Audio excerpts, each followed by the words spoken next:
go, let's go.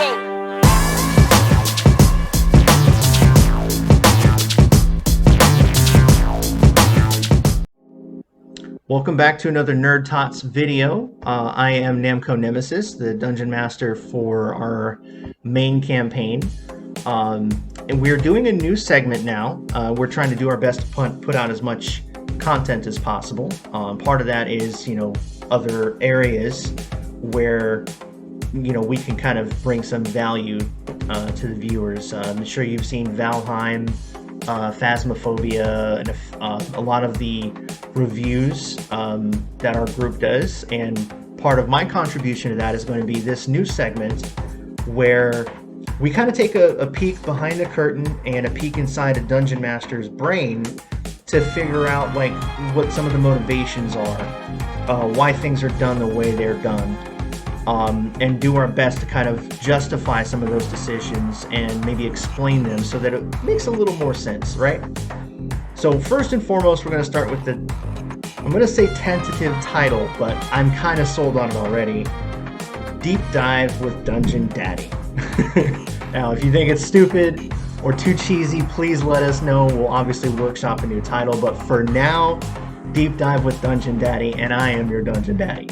There are times where the game, and we're talking about Dungeons and Dragons specifically in this case, can have its own points of frustration.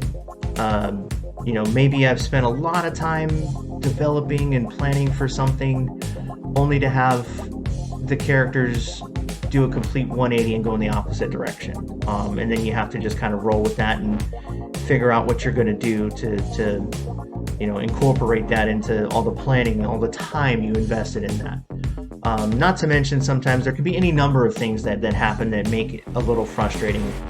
And there's one thing that I always come back to, and that is that the game should always, and I'm going to underline, capital, and bold this one, always the game should be fun. That is the whole purpose of games in general. Board games, video games, card games. I mean, any number of games, the whole purpose that we play them is for fun. Even if you're doing it competitively, you're having fun competing at the level that you're competing. If you're doing it as a casual, it's a way to kind of escape maybe, or, kind of detach from reality and just kind of go into this world and have fun.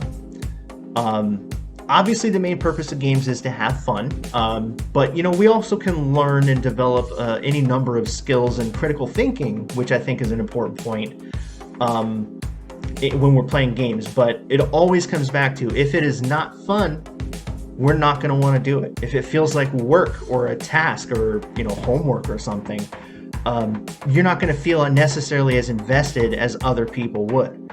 So games should always be fun. Other than that, there are also social implications. A lot of times, you have a game night set up with your family, you're playing, spades or rummy, or I don't know, like a Star Wars Risk or any kind of game.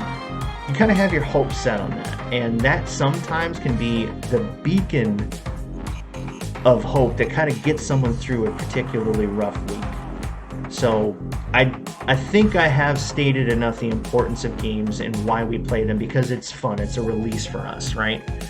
Now, that brings us to Dungeons and Dragons, which I think is probably safe to say one of the, if not the largest, most popular tabletop role-playing games there is. It certainly is one of the oldest, I think, too. Fact check me on that. I'm just going by what I know, and I don't know everything. So, having said that, when I try to remind myself that my job is to make the game fun, which, believe it or not, I'm the type of person that when I see my players are having fun, that itself is rewarding and fun for me. So you want to make sure you find your own motivations, but that's kind of the train we're going down here.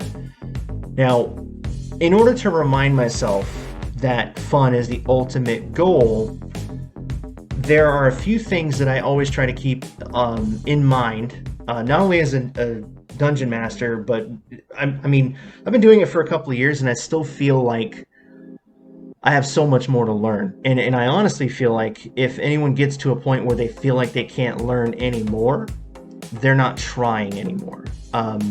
There's always different ways of doing things, millions of ways of doing things differently. I think the best way to break this down, though, is to maybe just make 3 major points in regards to things you can do to make sure you have a good foundation for keeping the game fun. So we'll start at number 1. Well, actually, we'll start at 0, session 0, which I can tell you from personal experience, something I did not do the very first time I started as a dungeon master, and I now, of course, see the importance. So I'm going to do a video about session 0 a little bit more in depth, but for the most part, what you want to do is make sure that everyone meets before you actually play to discuss how everyone wants to play the game. And as a dungeon master, you should be asking a lot of questions to understand your players and gather as much information as you can. What are your players interested in doing? Do you maybe have some that favor combat and shy away from the role-playing? Do some of them seem bored with the combat and really dive into the role-playing? Maybe to kind of show off their acting skills, or just to have a little bit of fun, like playing a new persona. This is the opportunity in session 0 to make sure everyone's on the same page. You know what your players are looking for, and also for you to make sure you are clear and upfront about the rules of your game. Which brings us to our second point, setting the rules. Now, this can sound like one of the least fun topics to discuss, but it is essential for running a fair game for everyone and making sure the players feel like they're treated fairly.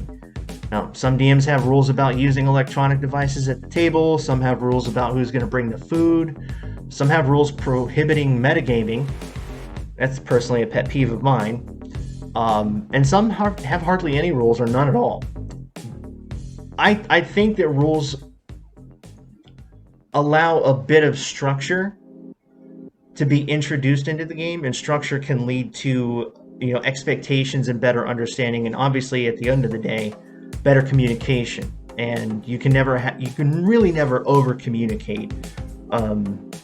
Not only in games, but like socially, you're just never going to have an opportunity to talk too much about something to make sure everyone's on the same page. And I'm sure there's exceptions to that, but that's kind of how my personal take on it.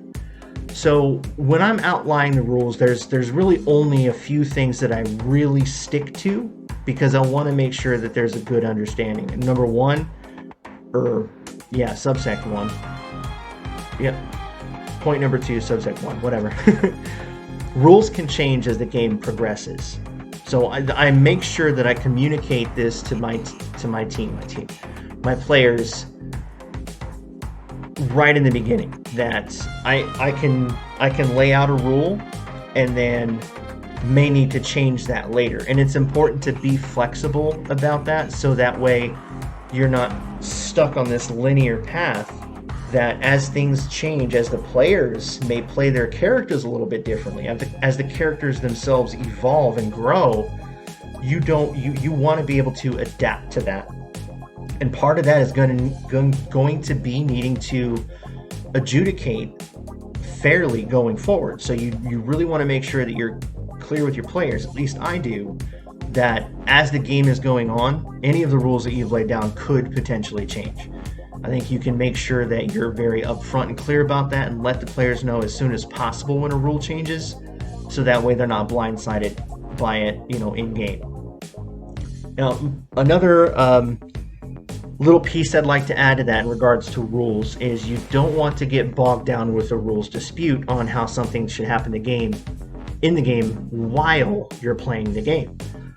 You don't want to.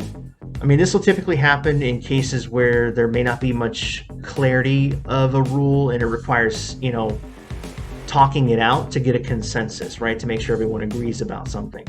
the last thing you want to do is slow down the game for 10, 15 minutes while someone's looking it up to figure out what should happen. What I tend to do, what I try to do in cases like this, is make a decision as the dungeon master in the player's favor. Now, this is important because if you're doing this, you're building trust, you're making sure that your main goal that you're communicating when you make a judgment like that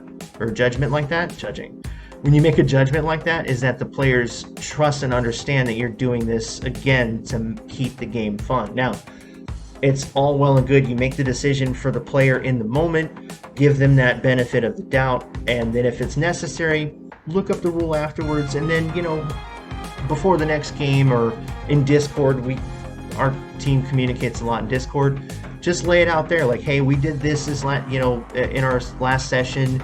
Technically, the rule is supposed to go this way, or the ability is supposed to do this. It's fine to address those things afterwards, but you really don't want to bring the game to a halt to look up something that, at the end of the day, is only going to just add maybe a little frustration on everyone and slow the momentum of the game. So, just another thing to keep in mind when it comes to rules.